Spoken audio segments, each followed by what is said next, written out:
Sadly for the Golden State Warriors, Klay Thompson has just suffered a torn Achilles, and that might be the worst injury a basketball player can get, because every single player who has gotten that injury has returned way worse, like Chauncey Billups, DeMarcus Cousins, and many others. But in today's video, we will be talking about how good the Warriors can be without Klay, as well as predicting how good Klay can be when he comes back. Please like the video to show support and help my channel grow. Subscribe to help me reach my goal of 500 subscribers before the end of 2020. And comment on this video to start a conversation with me. And play that intro.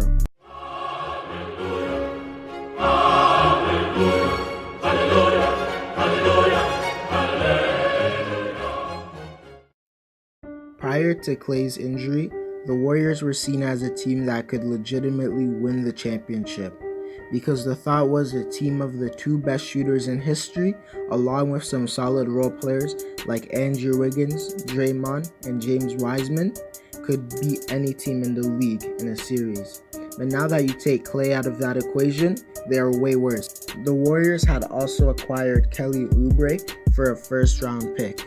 And Oubre can make up for some of Klay's absence because he is an 18 to 19 point scorer who is a slightly above average 3-point shooter who has some ball handling abilities.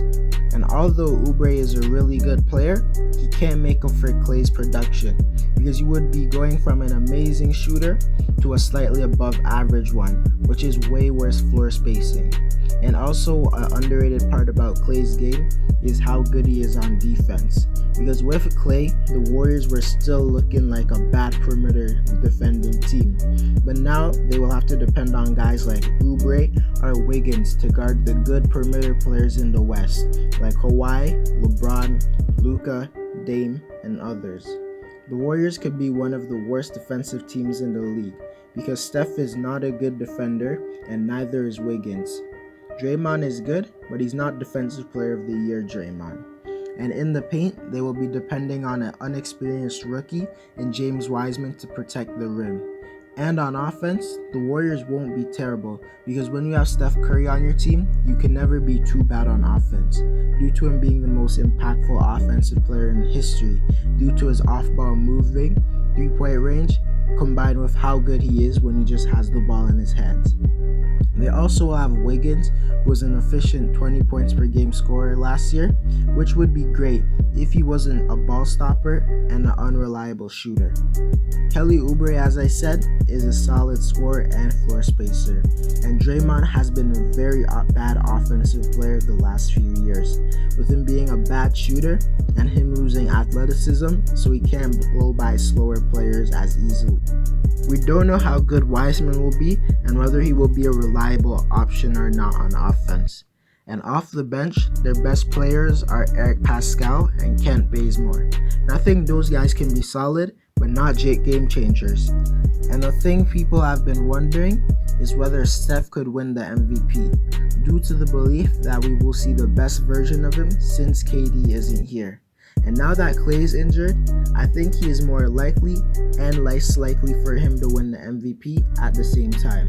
And what I mean by that is he's more likely to put up remarkable stats, which will help his case for the MVP, but he is less likely to win a bunch of games without Klay, which gives the Warriors less of a chance to be a top 3 seed in the West, which is usually needed to win the MVP in your conference. So I think Steph winning the MVP is very much possible. And if we compare the Warriors to their contenders, they appear to hold up solidly without Klay. Between them and the Lakers, I don't see them having a chance because they have no one to guard LeBron and AD, and also the Lakers have too much depth, and a duo of LeBron and AD is worlds better than a duo of Steph and Draymond. And if we compare the Warriors to the Clippers, I still think the Clippers are better due to their deep team and better defense. The Warriors wouldn't even have the best player in the series. But I would give the Warriors a chance of beating the Clippers, because this season, I believe the Clippers are worse than last year, and there's always a chance that they choke in the playoffs like they did a few months ago. If we compare the Warriors to the Nuggets, I think they are evenly matched, but I think I would give the edge to the Warriors because they would have the best player in the series. So my prediction for the Warriors as of right now is for them to be a 3rd to 5th seed in the West. But if I had to predict, I would go with the 4th seed. The Warriors can be really good without Klay, but not amazing.